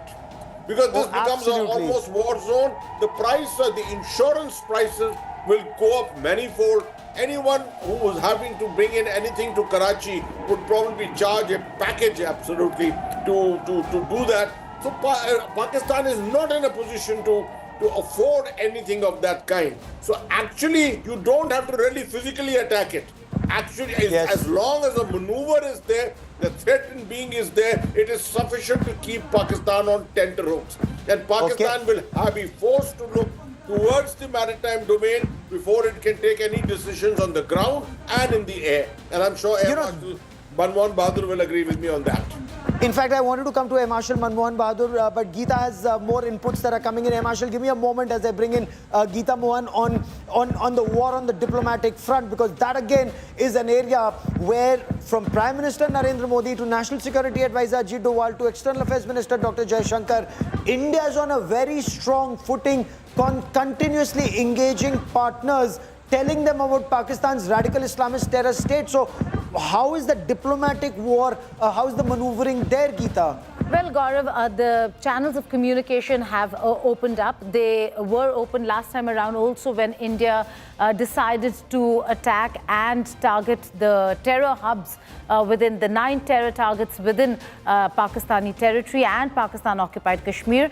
For the first time entering the Punjab, they informed partner countries, key allies like the United States of America, the UK, Saudi Arabia, Russia, and the UAE. This time around, we know that the conversations have already opened up with the United States of America. National Security Advisor Ajit Doval has his own line of communication other than Dr. Jaishankar, where he speaks with his, not just his counterparts, but with leadership from various countries, particularly the Gulf states, keeping them informed. They are important allies and partners. Remember the massive shift that we've seen in diplomacy, in geopolitics, when there was a time Gulf states, West Asia, would not side with India, would not support India on anything to do with Pakistan, particularly Kashmir. But this time around, you've seen a massive change. Not only have they come out in support, they've been constantly in touch. They speak of de-escalation, but raise concerns with regards to terrorism. That in itself is a huge shift. So yes, communications have opened up, but Gaurav, the most important bit, Asim Munir carrying out this operation just a day before Pakistan goes to IMF. I mean, what is the message here? What is the man trying to do? It's almost like a death wish. They're going into a meeting with IMF, and just a day before, this is what Asim Munir does. That's why Geeta Mohan is the best foreign affairs correspondent, because she gets you those amazing insights into how Pakistan is digging its grave. And you know, Sandeep, there's an old saying that stop digging if you're digging yourself when you're in a ditch. Pakistan's just digging itself deeper in that ditch. Good for us, bad for them. But Sandeep, the targeting of Karachi, the operations in Lahore, the blast in Peshawar, it would seem Pakistan is actually facing offensive at multiple fronts, on multiple fronts. Strategic encirclement of Pakistan, Gaurav, and in a way that we have not seen in several years. Pakistan's free pass that it had for so long, for 25 years, it's had a free run with terror attacks across the length and breadth of India, and of course, starting from 26/11 to those 26 tourists that they murdered brutally in Pahalgam. It's now time to pay the bills, Gaurav. And this is exactly what's been happening over the last 48 hours.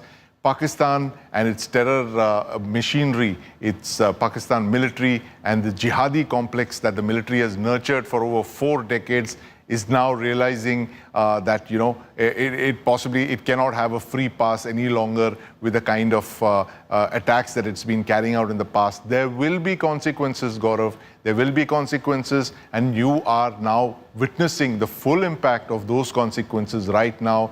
General Asim Munir and his generals are sitting inside GHQ Rawalpindi and watching with great dismay about the kind of situation that they've brought Pakistan into. And the last time this happened, Kargil, was in 1999. You know what happened in Pakistan? There was a coup. There was a coup. He took over forcibly. When General Musharraf was cornered, he took over. Will Asim Munir do the same? Will he actually overthrow the civilian administration and take over the reins of power? Or will some other ambitious general who's waiting in the wings, an ambitious Corps commander, take charge commander, yeah. and unseat Asim Munir. It's an extremely unpredictable country that we're dealing with. When Gaurav. your adversary is cornered, he's also the most dangerous because he could do something irrational. Air Marshal Bahadur, you being an aviator and you being in the Air Force, and Air Force has a bird's eye view of the situation. Give us a 360-degree perspective of what Pakistan has been through in the past, not even 12 hours, in the past 6 hours. The fact that there's been a blast in Peshawar, Lahore has been targeted, all their attempts to target India across the spectrum of the India-Pakistan border, that has failed. Now Karachi's been targeted. What would General Asim Munir do? Would he back down or would he launch even a fiercer attack now? He has his supporters. It's not that he has run out of ammunition. What he would be seeing on his board or on his computer is that he is cornered now from the south and on his eastern flank. Okay, he has reserves right now. His army has not moved in as such or moved anywhere. Yes. So to think that his with his back to the wall, not exactly, but that's where, as I said, the diplomatic pressures will start coming on, or internal pressures will start coming on.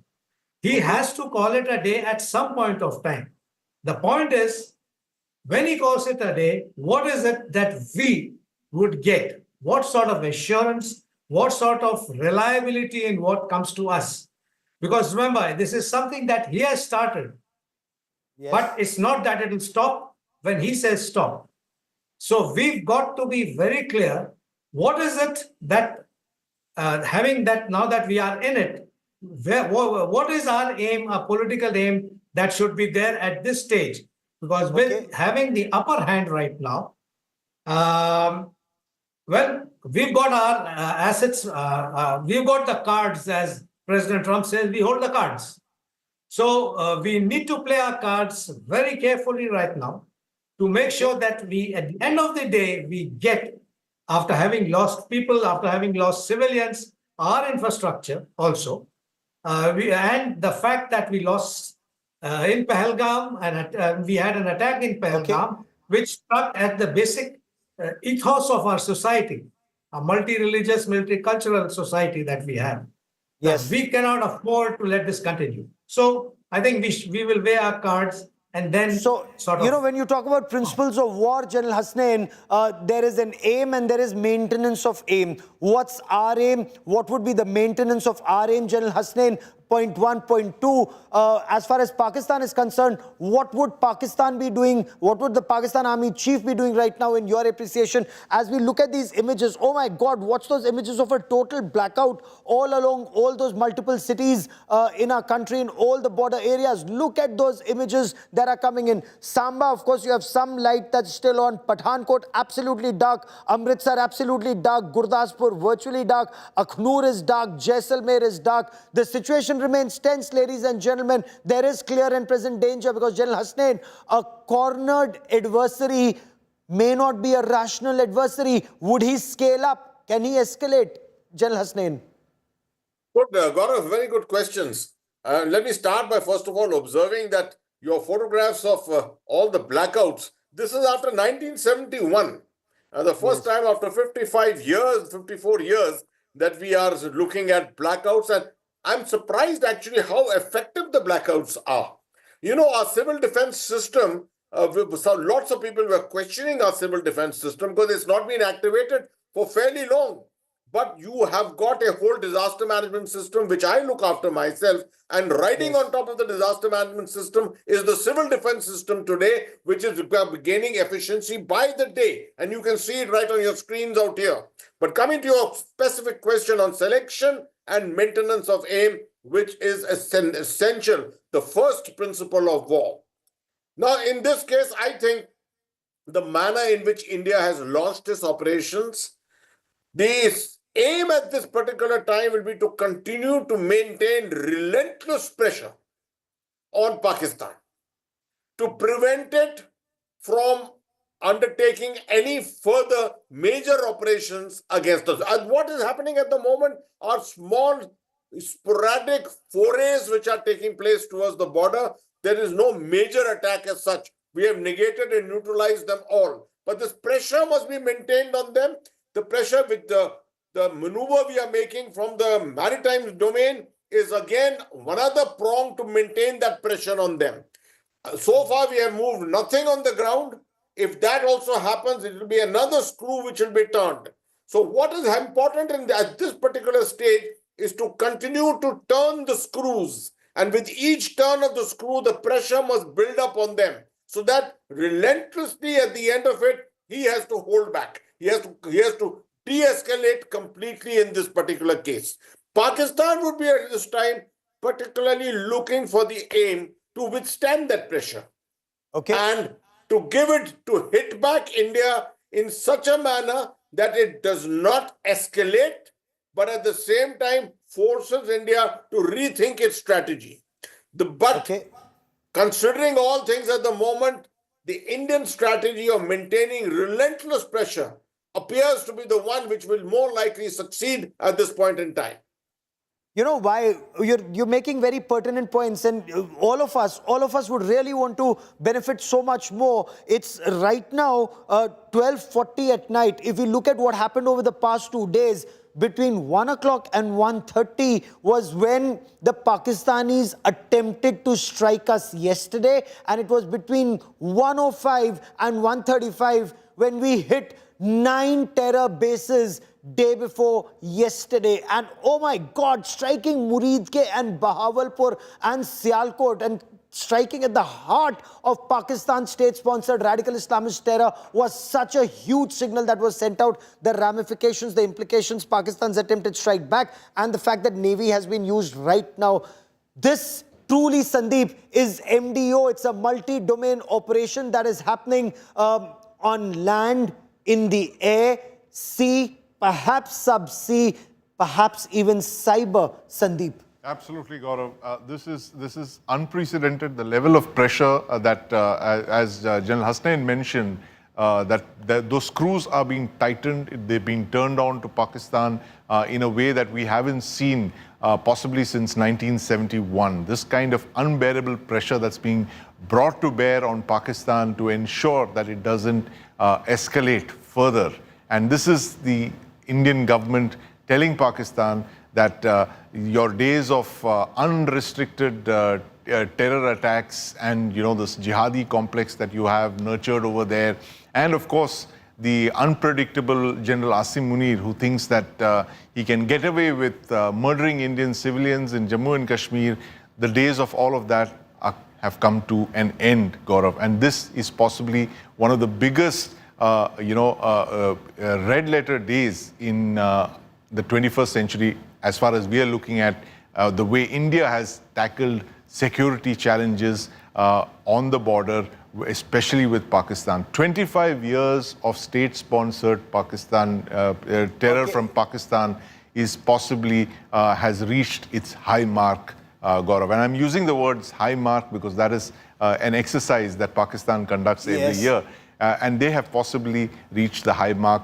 They have to figure out a new strategy because this old system of bleeding us with the so-called 1,000 cuts isn't working anymore. All of those 1,000 cuts today are being inflicted on the state of Pakistan itself. The military jihad complex of Pakistan. Stay with me. And Geeta, very important point coming in. The United States has supported direct dialogue between India and Pakistan and encourages both India and Pakistan to improve communication. It's a big statement being made by the United States of America. And Geeta will tell us beyond the diplomats what is happening, but let's listen in to the voices that are coming in from the United States of America. This morning, Secretary Rubio spoke with Pakistani Prime Minister Sharif and Indian External Affairs Minister Jai Shankar. In both calls, the Secretary emphasized the need for immediate de-escalation and called for an end to the violence. He expressed U.S. support for direct dialogue between India and Pakistan and encouraged continued efforts to improve communications. Okay, Geeta, India's diplomatic assault, and I'm using that word assault because Dr. S. Jaishankar is relentless in exposing Pakistan state-sponsored radical Islamist terror. He's also virtually relentless when countries at times say both India and Pakistan should remain engaged, because he says a victim of terror and a perpetrator of terror cannot be equated and cannot be on the same page. But give us more about India's diplomatic assault that is taking place on Pakistan's military jihad complex. Well, the Indian side was very clear. After the Pahalgam terror attack, the message to the world, and even now, Gaurav, when they're saying de-escalate, open communication lines, the concern that they're expressing, India is very clear. India's message is that we are not the ones who are escalating. It's Pakistan. Look at what Vikram Misri, the Foreign Secretary of India, in the briefing today, he said. He said, India, it was not Pakistan reacting to India, it was India reacting to Pakistani action. The Pahalgam terror attack was the reason why India carried out the attacks within Pakistan and Pakistan-occupied Kashmir, not the other way around. And so Pakistan had no right to retaliate. It was a retaliatory action. They waited 2 weeks to see if Pakistan is going to take some action against those terror hubs or not. And after they didn't, they informed the international community that India is going to go in. And that's the message that India is sending out to the world, particularly to partners like the United States of America, that if you want to really send out a message, it's not about communication lines or de-escalation, it's about telling Pakistan to rein in the terror factories, asking them to stop supporting terrorism. And that certainly will lead to de-escalation. That is an automatic de-escalatory move. So that's the message that India has been carrying out to various countries and the international community, including the United Nations Security Council, where the foreign envoys over here, based in New Delhi, representing United Nations Security Council permanent and non-permanent members, were called in, and this again was the message that was sent out to them. At the UNSC, Pakistan called for a meeting, being a non-permanent member, found no support, absolutely isolated. And again, asking India not to preach was a great move, not just when it comes to Pakistan, but when it comes to India's decisions. Today, we have the Russian S-400s, Gaurav, that saved India in many ways than one against the Chinese weapons systems that Pakistan has. Stay with me. Very significant points you're making there. But you know the point, General Hasnain, that Geeta was just making. One day before Pakistan is to go to the International Monetary Fund, Pakistan has no money. It cannot survive if it doesn't get IMF bailout. One day before that, Pakistan launches this big package of drone strikes, missile strikes at not one, not two, not three, 15 locations across India. It attempts and fails. And then it tries again, and there are reports it's lost 3 fighter planes, it's lost its airborne early warning command and control system, and there are reports that Karachi is in the line of fire and Karachi is being blockaded. What do you make of Asim Munir's mindset or his survivability in Pakistan?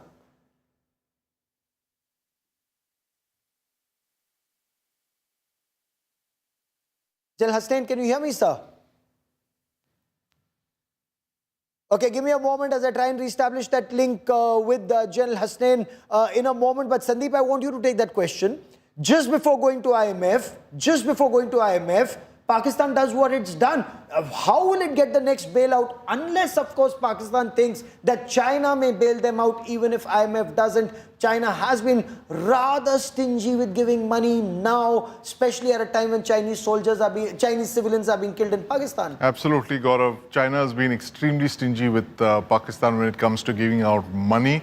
The IMF is literally Pakistan's only hope for a lifeline. And then the questions that would be asked, Gaurav, is that what is that money going towards? Is it going to benefit the people of Pakistan, or is it going to be used by Pakistan's military to buy more weapons for itself to use against its neighbors? So that's the big question. I mean, will the IMF allow money to be sent to Pakistan at a time when it is increasing its defense budget? And we know how the IMF looks at loans that it gives nations, like Pakistan. They would demand some accountability for the way that money is being spent. And clearly with Pakistan, it is one big black hole. Okay. And that black hole, it usually ends up in the coffers of GHQ, Rawalpindi. And it buys them the kind of drones and the air defense missiles and the fighter jets that we were talking about all day today, Gaurav, at the expense of the people of Pakistan who don't even have food or tea to drink, Gaurav. That's how bad the situation is. At a time when the Pakistan military is busy enriching itself, the people of Pakistan are suffering. More breaking news coming in. Multiple attacks on Pakistan Army in Baluchistan. Even as we speak, Baluchistan is Pakistan Army's Achilles heel, and that is now being pressed. A series of coordinated attacks are taking place in Quetta, the capital of Baluchistan, again a corps headquarters, and there have been multiple explosions and heavy gunfire across Quetta. In the first instance, we are told Baluch freedom fighters have launched an attack on the headquarters of the Frontier Corps, the FC, in Baluchistan. Witnesses are now reporting multiple loud explosions that are taking place and intense gunfire between these Baluch freedom fighters and security personnel, whose morale incidentally is very, very down, and I'll get you some more information in that in just a moment. There's a second attack that is taking place even as we speak, and that's being reported from the Captain Safar Khan checkpoint that is taking place on the Kambarni Road. It is in the Jungle Bagh area in Baluchistan, and information that we are getting, 2 very powerful explosions have been heard in Baluchistan in this region. There's been another incident, and this time it's in the Hazara town. It's the Karni Road area in Hazara town that's been targeted. The exact nature of this attack, and God forbid, casualties, because casualties are always painful. Even if it's Pakistan Army casualties are painful. But we are also being told that Baluch freedom fighters are targeting the anti-narcotics force camp, and this is in Arif Gali. This is in the vicinity of the Borma Hotel. Very specific details we are getting here what is happening as details of these assaults emerge in Quetta and around Quetta in Baluchistan. So earlier authorities have confirmed that 1 person was injured. Now we are being told that 3 others have been injured in another explosion that's taking place on Spinney Road. And this is just the first bit of information that is coming in. And when you look at Pakistan's map, I will just put out Pakistan's map in just a moment. So there's been a blast in Peshawar. So Khyber Pakhtunkhwa, there is an issue. Baluchistan, which is Pakistan's Achilles heel, you've just heard of multiple blasts and fights that are happening between Baluch freedom fighters and the Pakistani security forces, whose morale is down. If you talked about Sindh, Karachi has just been targeted in Pakistan's Punjab province, which is the heart of Pakistan, or what the well-heeled in Pakistan called proper Pakistan. Even in proper Pakistan, Muridke has been targeted, Bahawalpur has been targeted, Lahore has been targeted, and AWACS has been down over proper Pakistan. So the situation is extremely, extremely grim. Geeta Mohanaz, I want to come to you to understand, Geeta. If you look at this bigger picture, before I bring in Sandeep and before I bring in Air Marshal Manmohan Bahadur, Geeta, every part of Pakistan seems to be in jelly state. Well, absolutely. What is happening in Balochistan started in the morning when an army convoy was attacked by the Baloch Liberation Army. And that certainly was signaling that the Baloch now find this as a window of opportunity to move in and take out as many as Pakistani army official as they can. This is their moment. I was speaking to the Khan of Kalat, Gaurav, you'd know the Khan of Kalat, a family that held onto an independent region in Balochistan only for 227 days to be betrayed by Jinnah, and then the British handing over Kalat to Pakistan. Today they live in exile in London, and what he called the Pakistani military are terrorists in uniform. That's the message. Very clearly saying that now is the time when you will see an uprising like none other. And like no other time in history, the Baloch are going to rise and they are going to raise their voice and their arms against Pakistan and Pakistani establishment who force themselves on Baluchistan. So these multiple strikes is just a window of opportunity that they're seeing to ensure that they get what they want and what they've been fighting for so long. You know, Baluchistan was an independent country. Pakistan occupied Baluchistan forcibly, and this is an area that Pakistan has exploited since 1948.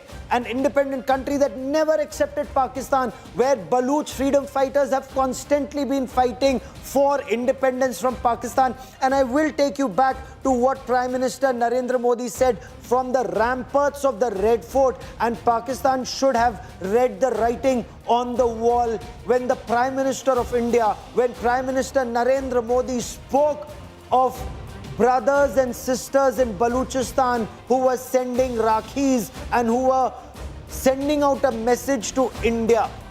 And he left it at that. We will play that out for you. You do keep in mind that brothers and sisters are now fighting for their freedom. Air Marshal Bahadur, I want you to reflect on what's happening in different provinces of Pakistan, in the Punjab province, in the Khyber Pakhtunkhwa province, in Baluchistan and in Karachi in Sindh. What do you make of the bigger picture that emerges?